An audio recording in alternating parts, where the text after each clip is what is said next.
Hello friends, welcome back to my channel. আমি মাম্পি চলে এসেছি একটা ব্লগ নিয়ে। তো দেখতে থাকো। তো দেখো আজকে করব ডিম দিয়ে ফুলকপি। সেই জন্য দেখো ফুলকপিটা কিন্তু আগে প্রথমে ভালো করে একটু ভেজে নিচ্ছি।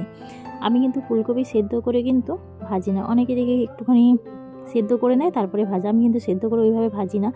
আমি ভালো করে কেটে ফুলকপিটাকে ধুয়ে তারপরে কিন্তু ভাজি। তার কারণ এইভাবে যদি করা হয় তাহলে খেতে একটু টেস্টও লাগে। তো যাই হোক, তারপরে দেখো এখানে কিন্তু আমি ডিমটা সেদ্ধ করে নিয়েছি। 4টে ডিম ভালো করে সেদ্ধ করে নিয়েছি। নিয়ে দেখো তারপর ফুলকপিটা দিকে ভাজা হয়ে গেছে, কড়াই থেকে আমি তুলে নিয়েছি। ফুলকপিটাকে না ভাপিয়ে যদি রান্না করা হয় তাহলে কিন্তু বেশি টেস্ট লাগে খেতে। তো এইভাবে আমরা রান্না করি বাড়িতে। তো দেখো এখানে বড় বড় করে আলুগুলো কেটে নিয়েছি, কেটে ভালো করে ভেজে নিচ্ছি।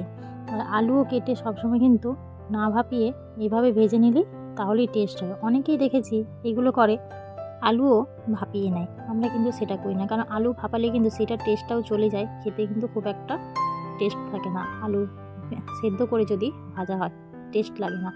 তো যাই হোক, এখানে দেখো আমি কিন্তু শিলে কিন্তু মশলাটা বেটে নিয়েছি। তো এখানে দিয়েছি আদা, পেঁয়াজ, রসুন ভালো করে বেটে নিয়েছি। আর এখানে দিলাম জিরে গুঁড়ো, হলুদ গুঁড়ো, লঙ্কার গুঁড়ো দিয়ে ভালো করে তারপরে আমি কিন্তু কড়াইয়ের মধ্যে এটা দিয়ে দেবো। যেহেতু আলুটা ভাজা হয়ে এসছে তাই এবার আমি কড়াইয়ের মধ্যে মশলাগুলো দিয়ে দেবো। তোমরা তো জানো শিলে বাটা মশলা খেতে খুবই টেস্ট হয়। সেই জন্য কিন্তু আমরা কিন্তু শিলে বেটেই মশলাটা খাই। তো আমি আজকে মশলাটা করেছি, ওই জন্য খুব একটা সেরকম ভালো করে বাটতে পারিনি। মা হলে কিন্তু খুব ভালো করে বেটে দেয়, আর আমি শিলে খুব একটা মশলা বাটতে পারি না। এটা তো তোমরা আগের ভিডিওতেও দেখেছো, আমি আগের ভিডিওতেও আমি বলেছি তোমাদেরকে। আর এখানে দেখো আমি মশলাটা কিন্তু দিয়ে দিলাম কড়াইয়ের মধ্যে, দিয়ে ভালো করে এটাই কিন্তু আমি নাড়াচাড়া করে নেব। তারপর দিয়ে দিয়েছি এখানে কিন্তু নুন। তো তোমরা যে যেমন নুন খাবে সেরকম পরিমাণ দিতে পারো। তো দেখো এখানে নুন হচ্ছে খুব একটা এমনি রান্নাতে কম খাওয়াই ভালো। তার কারণ হচ্ছে বেশি হয়ে গেলে কিন্তু খাবারের মধ্যে খুবই সমস্যা হয়ে যায়। তো যাই হোক, তো ভালো করে এটাকে আমি নাড়াচাড়া করে নেব।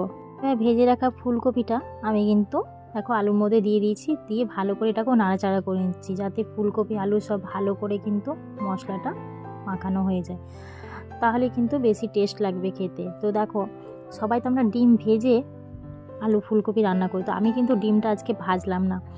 তার কারণ হচ্ছে আমরা তো সব সময় ডিম ভেজে ঝোল করি, সেই জন্য ভাবলাম আজকে আমি ডিমটা সেদ্ধ করে ফুলকপি আলু দিয়ে ঝোলটা বানাবো। তো দেখো এই জন্য ভালো করে ডিমটাকে একটুখানি নাড়াচাড়া করে নিচ্ছি এর মধ্যে দিয়ে।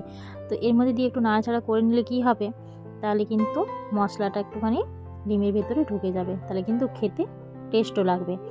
তো এর ডিমগুলো কিন্তু আমি মাঝখানে মাঝখানে একটু করে কেটে দিয়েছি, যাতে মশলাটা ওর মধ্যে একটু ঢুকে যায়। তো মশলা জানো তো ডিমের মধ্যে না ঢুকলে কিন্তু ভালো লাগে না এমনিতেই খেতে।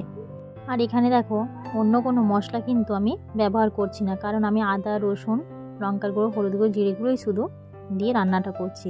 তো আমার কিন্তু অন্য কোনো মশলা খেতে খুব একটা ভালো লাগে না, তাই আমি অন্য কোনো মশলা দিও না এখানে। তো এখানে দেখো ভালো করে আমি নাড়াচাড়া করে নিই, তারপরে কিন্তু ডিমটা ভালো করে এখানে ফুটতে দিয়ে দেবো, যাতে ডিম আলু ফুলকপিটা ভালো করে ফুটে যায়।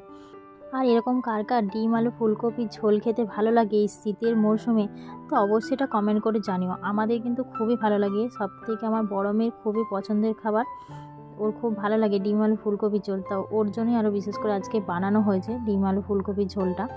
তো এরকম খেতে কিন্তু শীতের মধ্যে সত্যি কিন্তু সবারই ভালো লাগে। আর এখানে দেখো আমি কিন্তু ঝোলটায় কোনো কিছু মানে গরম মশলার কিচ্ছু দিলাম না। তোমরাও চাইলে কিন্তু এরকম নর্মালভাবেই বানাতে পারো ডিম ফুলকপির ঝোলটা, খেতে কিন্তু খুবই টেস্ট লাগবে, ঠিক আছে। তো এর আগে এরকম করে বানিয়েছিলাম, খেতে কিন্তু খুব সুন্দর হয়েছিল। তো দেখো আমার কিন্তু ডিম আলু ফুলকপির ঝোল পুরো কিন্তু রেডি হয়ে গেছে। আজ কিন্তু দুপুরের মেনুতে ডিম আলুর ফুলকপির ঝোল গরম গরম।